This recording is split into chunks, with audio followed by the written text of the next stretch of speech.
जब इस मार्ग में आ गए तो कई बार सत्संग में समझाया, संतवाणी से, शास्त्रों के प्रमाण से, कि आप भोजन केवल उतना ही पाइए जो बिना औषधि के आपकी आंतें पचा ले और कब्ज ना होने पावे।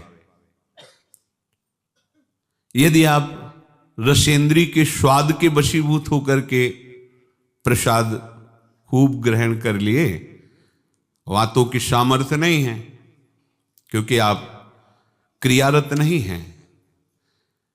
अब अभी आपको 8-10 घंटे बराबर क्रिया करनी हो तो पच जाएगा गरिष्ठ पदार्थ, पर आपको क्रिया तो करना नहीं ऐसी। रसेंद्री के स्वाद के वशीभूत होकर अधिक प्रसाद पालेंगे तो आपसे दिनचर्या नहीं होगी, उदास रहेगा मन।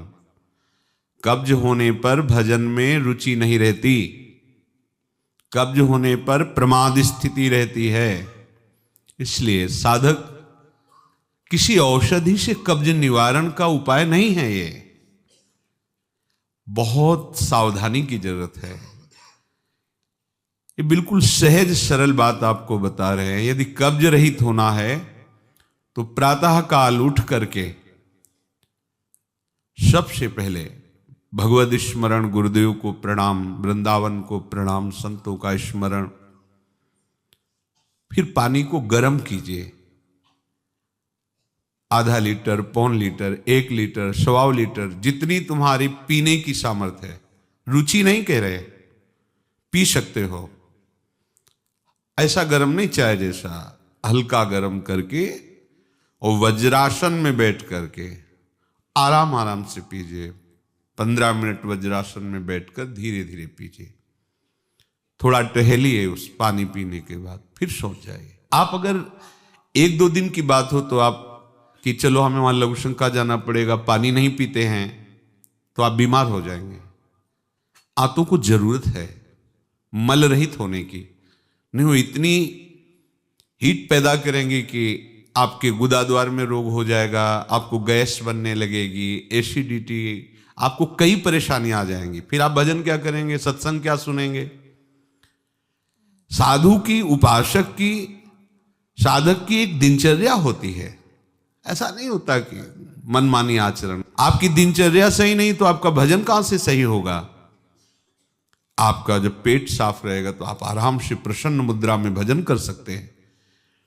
आपकी आंतों की सामर्थ्य ये समोसा, चटनी और ये मूंग का हलवा, ये विविध प्रकार के पदार्थ पचाने की नहीं है। ये उनकी है जो बहुत मेहनत करते हैं, किसान हैं, सेवा कार्यरत हैं। आपको तो बस मूंग की दाल या घिया की सब्जी और 2 रोटी प्राण पोषण के लिए चाहिए। प्रसाद पाने के बाद आपको लगे कि मैं अभी 2 रोटी पा सकता हूं, इतने में बंद कर दो, क्योंकि हमें पानी भी इसमें डालना है, वायु के लिए भी खाली रखना है, पूरा यहां से नहीं ठांस लेना है। इसके बाद तुम घूमो वैद्यों के पास कि कब्ज है, पेट में गर्मी है, धातु रोग हो गया है, ये सब लक्षण तुम्हारी प्रमाद स्थिति के हैं। मनमानी आचरण। भागवतिक सत्संग के साथ साथ आपकी शारीरिक दिनचर्या के भी सत्संग हुए हैं। ऐसा नहीं कि ऐसी बात पहली बार बता रहे हैं। कब्ज रहेगा तो स्वाभाविक वीर्यपात हो जाएगा। आप गलती के आचरण करेंगे तो नस नाड़ियां इतनी शिथिल हो जाएंगी कि बिना किसी प्रयास के वीर्यपात हो जाएगा। नाना प्रकार की मन की जो वृत्तियां हैं उनको रोकने के लिए पहले हमें थोड़ा शरीर को स्वस्थ रखना है।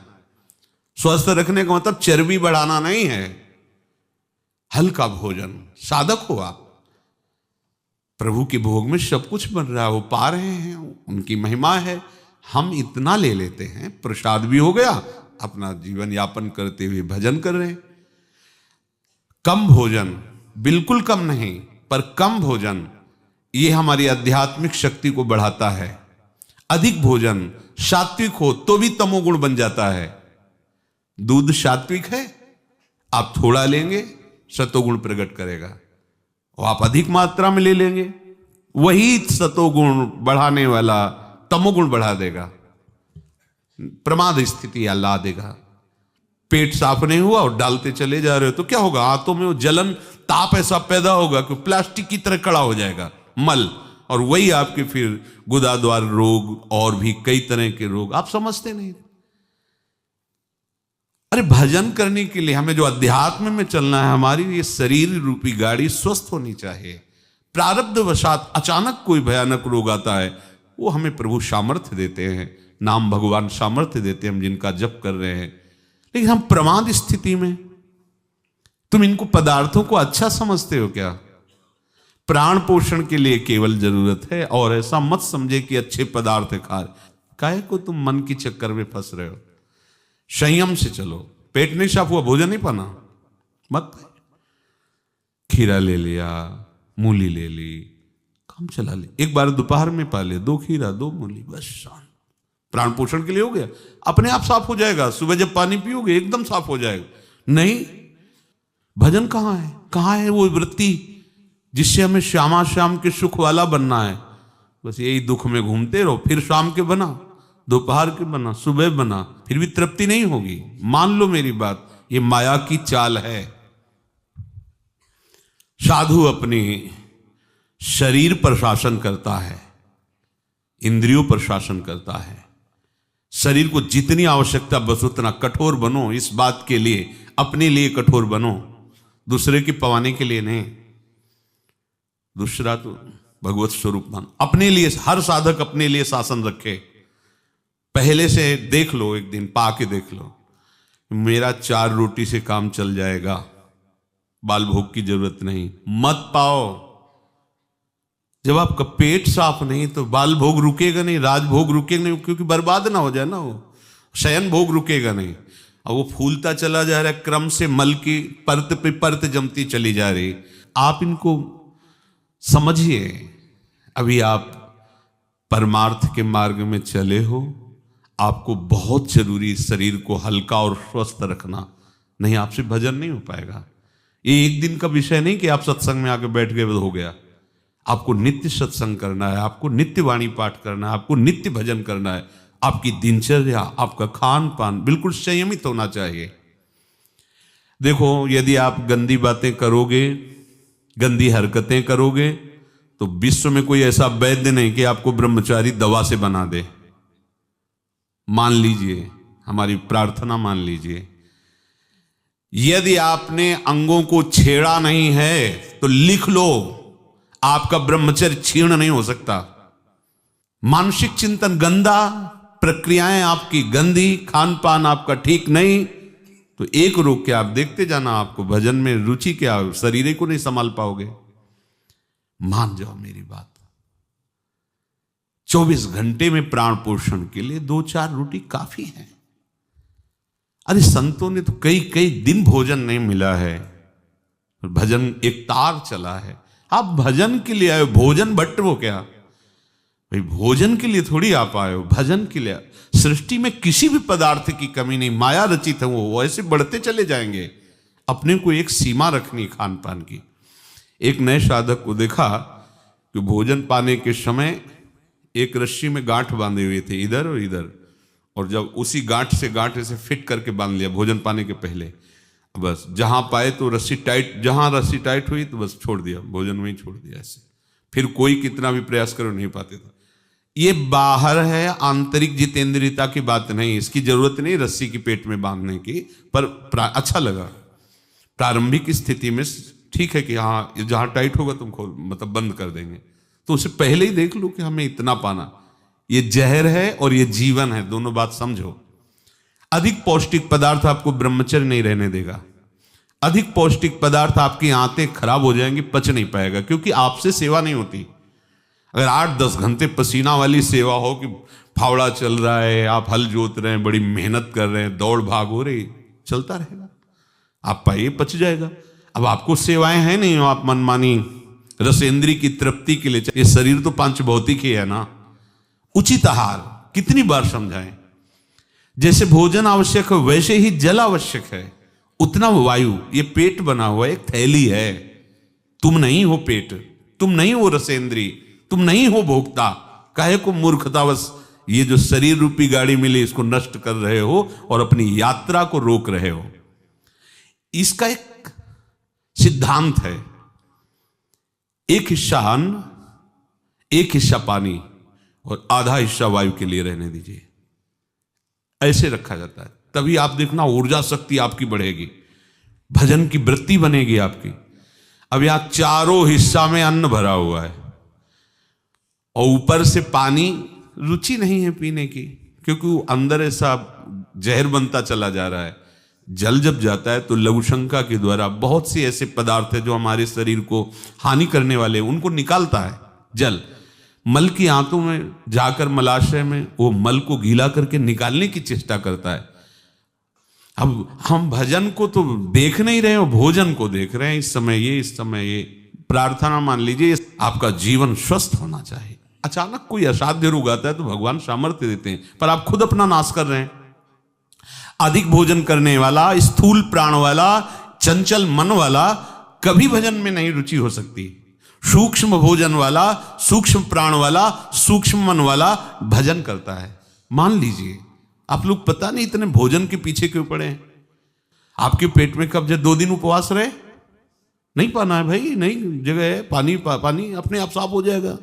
नहीं, भोजन तीनों टाइम डालना है। ऐसी कोई औषधि बनी है क्या कि आप कुपथ्य करते रहो, मनमानी आचरण करते रहो, आप ठीक हो जाओ? अगर बाई चांस किसी को ऐसा कब्ज है तो बताया है आपको, इस वर्षों सेवन की हुई औषधि, जब कभी ऐसा लगा तो छोटी हर 1 चम्मच और 1 चम्मच इसबगोल की भूसी उसमें मिला लीजिए। शाम के 200 ग्राम 250 ग्राम गुनगुना दूध से ले लीजिए। ये ऐसी है कि आपको बार बार परेशान नहीं करेगी, पर ये धीरे से आपके कब्ज को, क्रम को नष्ट कर देगी। जो अंदर बना हुआ कब्ज है वो धीरे धीरे कई दिनों तक बराबर लेते रहिए। पकवान, गरिष्ठ पदार्थ ये उपासक के लिए वैसे ही अनुकूल नहीं, भले कब्ज ना होती तो भी अनुकूल नहीं। आप मूंग का हलवा पाएंगे, आप बादाम पिस्ता पड़े हुए पदार्थ पाएंगे, आप भजन करेंगे कैसे? मतलब क्या केवल रसेंद्री की तृप्ति ही हमारा उद्देश्य है क्या? कैसे तुम्हें ये बात अच्छी लगती है कि हमें पदार्थ भरपेट पाने? अरे हमें भरपेट भजन करना है। अब वो देखने को नहीं मिलती वो बात जो पुराने साधकों में एक जलन होती है, एक ताप होता है भगवत प्राप्ति के लिए। हर समय भजन के लिए व्याकुल रहता है, उपाय करता रहता है, नई नई युक्तियां सोचता है भजन के लिए।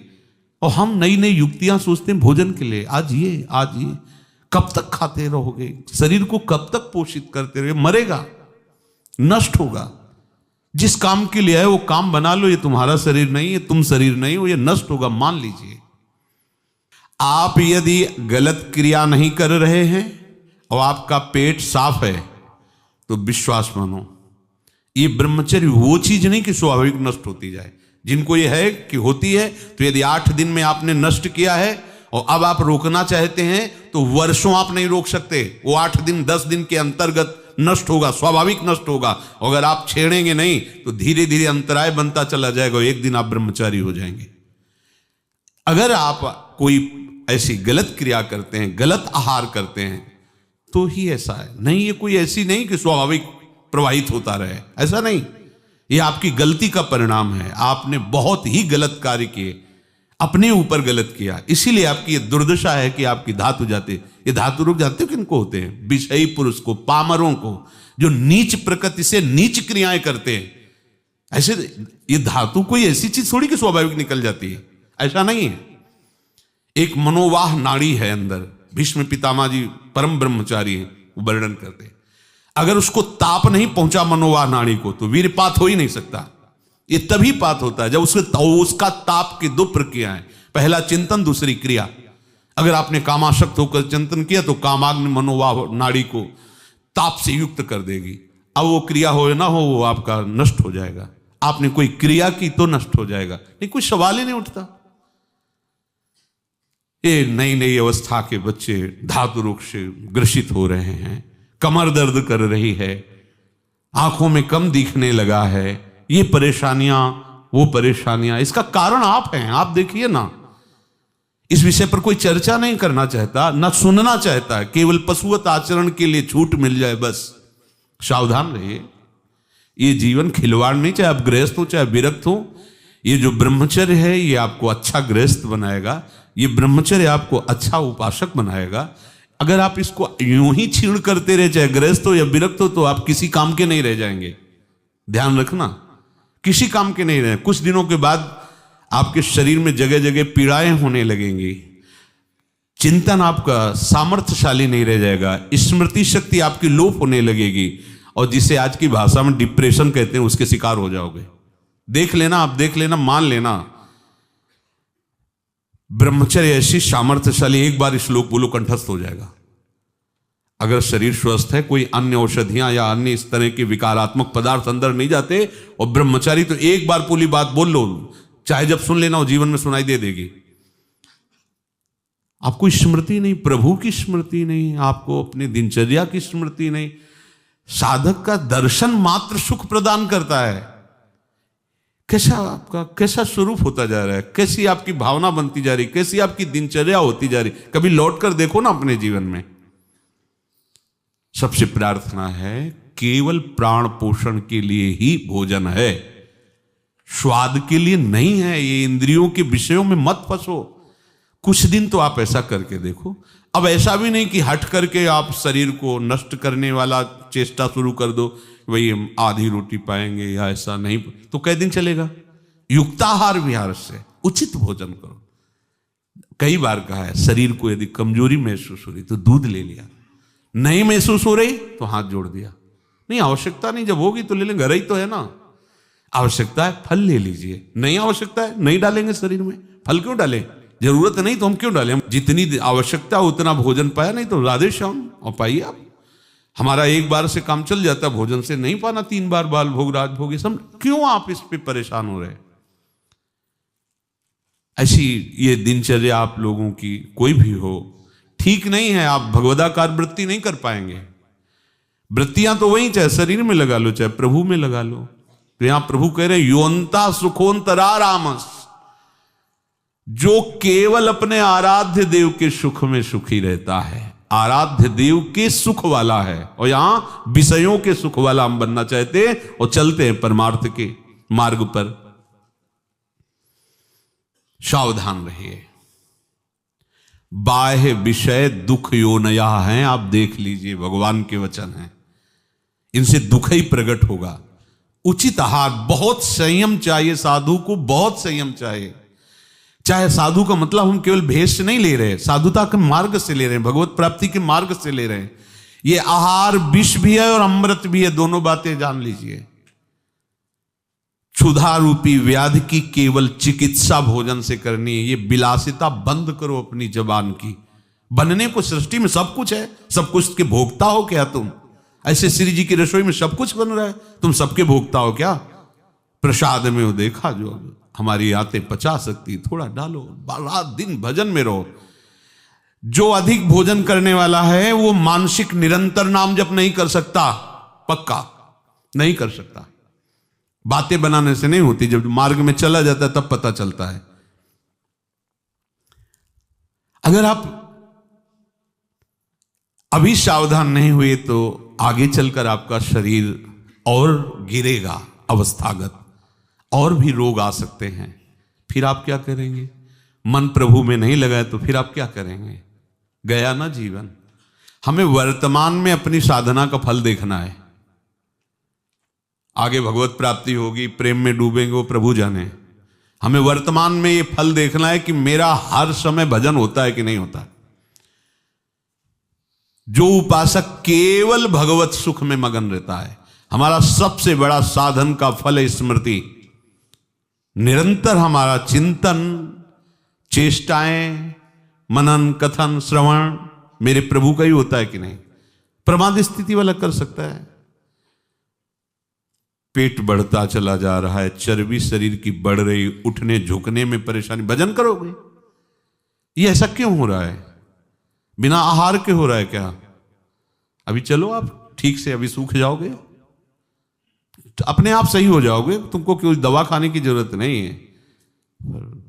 आपका तप बढ़ेगा, आपकी पवित्रता बढ़ेगी, आपका तेज बढ़ेगा, आपका भजन बढ़ेगा। अल्पाहार करो, शांत प्रसन्न रहोगे। देखो ना, जब पेट साफ हो और शरीर स्वस्थ हो, शांत एकदम, मन बुद्धि एकदम सतोगुण में स्थित है, आनंद आ रहा है, 2 रोटी दोपहर के ले ली, 2 रोटी शाम के ले ली, खूब भजन करो। बनने को कुछ भी बने, यही तो खास बात है। हर वस्तु उपस्थित है, लेकिन आपको केवल अपने जीवन पोषण के लिए लेना है। यह थोड़ी कि सब कुछ है। यही आपकी जितेंद्रियता की परीक्षा है।